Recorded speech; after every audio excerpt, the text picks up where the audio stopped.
Hello people, hope you all are doing well. आज हम लोग बात करेंगे सेक्शन 6 लिमिटेशन एक्ट 1963 के बारे में।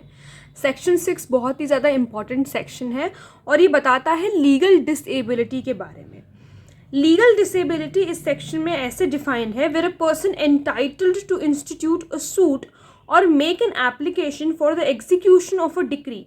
जहाँ पर कोई पर्सन एंटाइटल्ड है कोई सूट इंस्टीट्यूट करने के लिए या फिर किसी एप्लीकेशन को फाइल करने के लिए डिक्री के एग्जीक्यूशन के लिए, at the time from which the prescribed period is to be reckoned, जब से प्रिस्क्राइब्ड पीरियड शुरू होने वाला है, अ माइनर और इनसेन और एन इडियट। तो ये तीनों आप लोग, ये जो तीन वर्ड्स हैं इसको आप लोग हाईलाइट कर लीजिए। ये तीनों इंपॉर्टेंट हैं कि लीगल डिसेबिलिटी में कौन कौन पर्सन आते हैं। तो एक माइनर आता है और इनसेन पर्सन आता है या फिर एक इडियट आता है। ही में इंस्टीट्यूट द सूट, ये तीनों ही सूट कब इंस्टीट्यूट कर सकते हैं या फिर एप्लीकेशन कब फाइल कर सकते हैं, within the same period after the disability has ceased. जब इसकी डिसेबिलिटी, जब ये डिसेबिलिटी ख़त्म हो जाएगी, ये माइनर जब मेजर हो जाएगा, इनसेन जब सेन हो जाएगा या फिर इडियट जब उसका दिमागी हालत जब ठीक हो जाएगी, तो वो सूट इंस्टीट्यूट कर सकता है या फिर एप्लीकेशन को इंस्टीट्यूट कर सकता है। फिर आपका सेकेंड सबसेक्शन क्या कहता है, where such person is at the time from which the prescribed period is to be reckoned affected by two such disabilities। अब पहले में तो बात करी गई कि डिसेबिलिटी, अगर इन तीनों में से कोई डिसेबिलिटी है वो सीज हो जाएगी तो उसके बाद सूट इंस्टीट्यूट किया जा सकता है। अब इसमें क्या बताया गया है, इसमें ये बताया गया है कि अगर दो डिसेबिलिटीज़ हैं, ठीक है, दो डिसेबिलिटीज़ हैं और where before his disability has ceased he is affected by another disability. दो केसेस बताए गए हैं सब सेक्शन 2 में, या तो दो डिसेबिलिटी है उस पर्सन को या फिर एक डिसेबिलिटी सीज होने से पहले ही उसको दूसरी डिसेबिलिटी हो जाती है।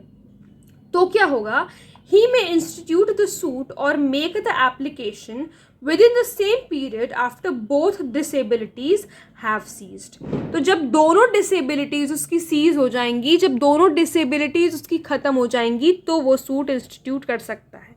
ठीक है, फिर आता है सबसेक्शन 3 जो कि बात करता है where the disabilities continues up to the death of that person. अब यहाँ पर और बात कर दी गई कि अगर जो डिसेबिलिटी है वो उस पर्सन की डेथ तक होती है, मतलब कि उस पर्सन की मृत्यु हो जाती है, उसके बाद भी उसकी डिसेबिलिटी ख़त्म नहीं होती है, उस केस में क्या होगा, हिज लीगल रिप्रेजेंटेटिव में इंस्टीट्यूट द सूट और मेक द एप्लीकेशन। तो क्या होगा, उसका उनका जो लीगल रिप्रेजेंटेटिव होगा वो सूट इंस्टीट्यूट कर सकता है या फिर एप्लीकेशन बना सकता है within the same period after the death. Same period में लेकिन बनाएगा, as would otherwise have been allowed from the time so specified. तो अभी तक पहले हम लोगों ने क्या देखा, हम ये 3 सबसेक्शन दोबारा से रिवाइज कर लेते हैं। सबसे पहली बात तो लीगल डिसेबिलिटी क्या क्या बताई गई है सेक्शन 6 में, माइनर, इंसेन और इडियट, ये तीनों ही लीगली डिसेबल हैं, ठीक है, सूट को इंस्टीट्यूट करने के लिए। और ये सूट इंस्टीट्यूट कब कर सकते हैं, जब इनकी लीगल डिसेबिलिटी सीज हो जाती है, ख़त्म हो जाती है, तो ये सूट को इंस्टीट्यूट कर सकते हैं या फिर एप्लीकेशन फाइल कर सकते हैं। दूसरे सबसेक्शन में बताया गया है कि अगर दो डिसेबिलिटीज़ हैं या फिर एक डिसेबिलिटी ख़त्म होने से पहले दूसरी डिसेबिलिटी उसको हो गई है, तो फिर क्या होगा, तो जब दोनों डिसेबिलिटी सीज हो जाएंगी तब सूट को इंस्टीट्यूट कर सकते हैं। अब तीसरे में क्या बताया, अगर डिसेबिलिटी ख़त्म नहीं हुई और पर्सन की डेथ हो गई है तो उसका लीगल रिप्रेजेंटेटिव जो है वो सूट को इंस्टीट्यूट कर सकता है या फिर एप्लीकेशन को बना सकता है। यहाँ तक आई होप आप लोगों को सारी चीज़ें क्लियर हो गई होंगी। फिर सबसेक्शन 4 क्या बोल रहा है, सबसेक्शन 4 ने और उसके आगे की बात कर दी कि where the legal representative refer to in subsection 3। अभी हम लोगों ने सबसेक्शन 3 में देखा कि लीगल रिप्रेजेंटेटिव सूट इंस्टीट्यूट कर सकता है कौन से केस में, जब जो डिसेबल पर्सन है अगर उसकी डेथ हो जाती है और वो उसकी डिसेबिलिटी ख़त्म नहीं होती है तो लीगल रिप्रेजेंटेटिव जो है वो सूट इंस्टीट्यूट कर सकता है। लेकिन अब इसमें बताया है कि लीगल रिप्रेजेंटेटिव जो सबसेक्शन 3 में बताया गया है, at the death of the person whom he represents, जिस पर्सन को वो लीगल रिप्रेजेंटेटिव रिप्रेजेंट कर रहा है उस पर्सन को भी, यानी लीगल रिप्रेजेंटेटिव को भी अगर डिसेबिलिटी हो जाती है तो वो भी अब इस केस में क्या होगा, जो रूल्स दिए गए हैं सबसेक्शन 1 में और सबसेक्शन 2 में वो यहाँ पर अप्लाई करेंगे, यानी कि जब उसकी डिसेबिलिटी सीज हो जाएगी तो लीगल रिप्रेजेंटेटिव सूट इंस्टीट्यूट कर सकता है। फिर बात आती है सबसेक्शन 5 की। सबसेक्शन 5 कहता है where a person under disability dies after the disability ceases.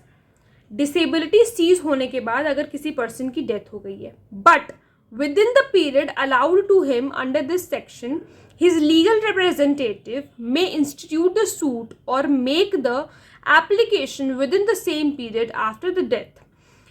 देखो अभी आप लोग को इसका मतलब नहीं समझ में आया होगा। ये सब सेक्शन कह रहा है कि डिसेबिलिटी सीज होने के बाद वो जो टाइम पीरियड के बाद जो वो मर गया, जितना टाइम पीरियड बच गया है उसमें वो लीगल रिप्रेजेंटेटिव जो है वो सूट फाइल कर सकता है।